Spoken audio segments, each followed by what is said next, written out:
All right, so let's go into one of the biggest problems in sales. And now you guys probably already know Eli and I have helped tens of thousands of people. It's just a crazy number hearing that. Tens of thousands of people in sales at this point. And so we would be stupid not to notice a pattern. One of the most common patterns we notice, the moment someone joins, the first question is, Eli, how do I prevent when people say, let me think about it? Right? They're always talking about the objection. What do I say at this point of the call? They're so focused at the end of the call. Right. But that's like learning tennis and being focused on like, how do I dive at the ball better? It's like, well, you were serving wrong from the beginning. Right. So today we're going to give you the exact way of how to work on that. Eli, some thoughts. It's like so often I give people the analogy, even if you look at your call, and trust me, I've done this before. I remember hopping into every sales course, memorizing every rebuttal, every canned phrase, because I was so scared of the objection. And you've heard this before, and it sounds a little self-developmenty, but whatever we focus on expands. Because I was expecting objections and I was prepared for objections, I was like bracing for objections. And even when I figured out how to overcome them, you don't overcome all of them. And I figured it was a lot better to prevent them. Imagine this, imagine that you're about to get married to somebody. And just like with any relationship, and I want to just remind you, this isn't about getting customers. You're building a relationship with humans, unless you want to be a commodity. And if you were to get married per se, there'd be a connecting stage where you meet somebody. There'd be an engagement stage where you spend some time with each other, feeling each other out. And then there'd be a commitment stage.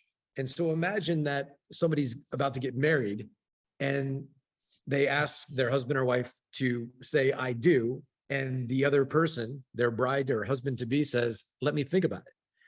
And then you call me and say, hey, I'm getting an objection right now. What should I say? I say, Hoss, you probably missed something in the engagement stage. You probably missed something at the beginning. They didn't see you in the right light. They didn't see you as somebody they want to spend time with and build a relationship with or commit to. And so there's something that you're doing that is off.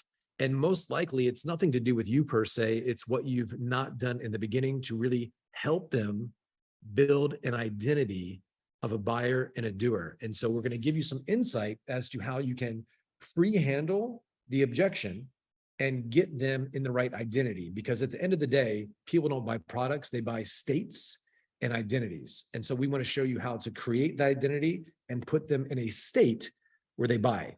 Every no person has a yes person inside of them, and every yes person has a no person inside of them. You've had times where you felt like buying, and you did, and you had times that you needed to buy something, but you didn't feel like it, and you didn't. So how do we access the right feelings or emotions to energy and motion? By not just asking a bunch of questions and trying to smash them with objections, but creating the right identity with them by understanding these frames. 100%. And I think some of the most important frames that Eli's talking about, he's mentioning some really powerful things, identities, labeling, frames, really to make that very simple. One of the things we always say is the biggest problem is you guys are selling the features and you're not selling that person's future, right? You want to sell the future, who they'll become. Because so many of us are speaking at these lower level conversations, and you're actually just a couple questions away, right? But there's like no debate on it in psychology. Even Sigmund Freud, this has been around for a long time. He says people make decisions based off who they believe they are. That's the strongest in all of the entire decision-making process. The thing that means the most in people's mind about what governs whether they do something or they don't do something is one thing, their identity, right? So doesn't it make sense for us to kind of set certain questions early on that help them tell you who they believe they are? Of course it does, right? Because in sales, you got to remember, it's not about what you say to them, it's about what they say to you, right? So I like to look at this idea, right? Success comes from figuring out what you don't want to happen, and then you work your way backwards. We do not want people to say, let me think about it. That's too expensive. Let me talk to my business partner. Let me talk to my wife. Just send me an email. Or, Eli, this is amazing, man. This gave me a lot of clarity. The way I make decisions, I like to sleep on it. Can you just let me get back to you? Right? We don't want that. So the question becomes, what do we have to say or ask early in the call to prevent that? You know, there's a quick study. I think this is going to be super helpful for you guys. A quick study that Cialdini did. It was a social study. They interviewed hundreds of people and they asked them 6 questions. Check this out. They asked them 6 questions. The 6th question was the action question. That was the big question. That was, do you want to take the next step on whatever it was, fill out the form, enroll in something, right? The sixth question was, do you want to take the next step? And guess how many people said yes? Hardly any. About 20% of people said yes. So they went to another few hundred people and asked the exact same series of 6 questions, except they changed one thing. They changed the first question, and the first question was this: do you consider yourself adventurous? You guys notice how we're talking about their identity now. They asked, do you consider yourself adventurous? And just by them changing that one question, that was a belief seed that allowed the person to think, you know what, I am adventurous. It changed the response rate from 23% to 75%. So it tripled it. Yep. In the same way that just one question early can triple the rate, the acceptance rate in that case, you pre-handling can cut your objections down to a third if you use some of these, right? And so the good news is we already know what some of the most common objections are, right? Finances, spouse, timing. So doesn't it make sense to ask certain questions or ask certain things that allow the prospect to think about why they don't want to blame their excuse or give the excuse it's too expensive, right? Or it's not the right time. For example, just something as small as someone saying, yeah, it's been about a year or 2 years now. And you just say, timing goes by quick, doesn't it? And they go, yeah, it sure does. That small thing helps. Or here's another one. Okay, and that's helpful for me to know, but just so I have a little bit more context, what's kind of the rationale for you wanting to do something like this now versus, 8 months ago when you first started experiencing this? What are we doing there? You're asking questions that are allowing them to tell you why they want this now, right? And then there's 3, that's one of our timing questions. There's 3 other ones that you need to have in the top half. There's 6 stages of a sell. There's 3 questions like that. But those type of questions are pre-suasion instead of persuasion, right?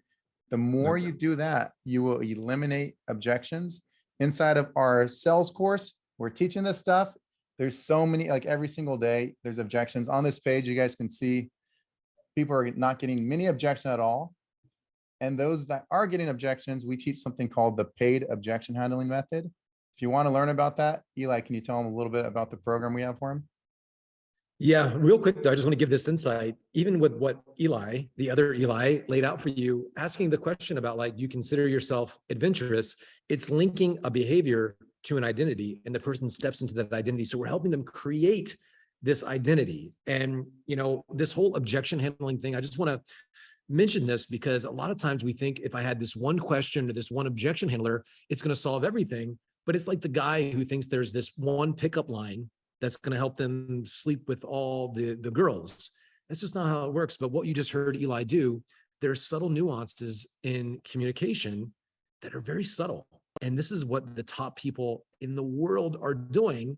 The ones that are going to other countries and, spies. This is like the James Bond, the real life James Bond, Jason Bourne type stuff that creates connection and makes people think that it's their idea. If you're smashing the hammer of objection handling and trying to use these powerful questions and pushing people and all of that, you'll get some sales, but you're going to break rapport most of the time. And even if you get the sale, a lot of time they're going to cancel because they're going to feel like it was your idea, you imposing your will on them, not them getting in alignment with this higher sense of self that you've brought them to. And so we've trained, as Eli said, tens of thousands of salespeople in our program. Some of you have seen me in other programs. We were having thousands of people go through my training every single week. I've trained over 250,000 salespeople myself on behalf of my mentor, Tony Robbins. And I partnered with Eli here a few years ago, and he's helped me crystallize these ideas, taken all of the communication from neuroscience and hypnosis and NLP and all the things that I've done with Tony and put them into a repeatable process and system that anyone who has a strong desire to help people, and if that's you, there's a real repeatable process for you to understand what it takes to move people forward, not to be a good script reader, because the whole outcome here is not good to get good at reading questions, because you can say the question and not get the right answer.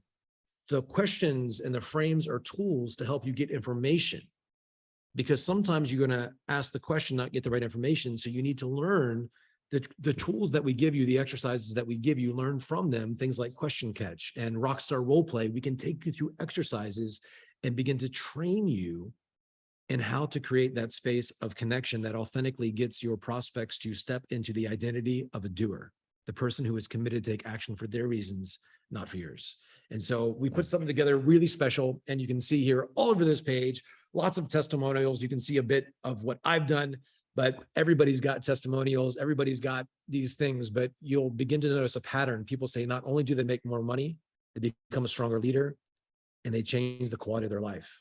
Because the quality of your life, my friend, is the quality of your communication with yourself and others. We want to help you with both by giving you the exact frameworks that we've not only been through ourselves, but implemented and helped thousands of people have more money and a better quality of life. So you'll see below a place that you can click and take the next step, and do it now, because time does go by fast. This is your time, and there's no time like the present for you to make more money and have a much bigger impact in the world. Take care.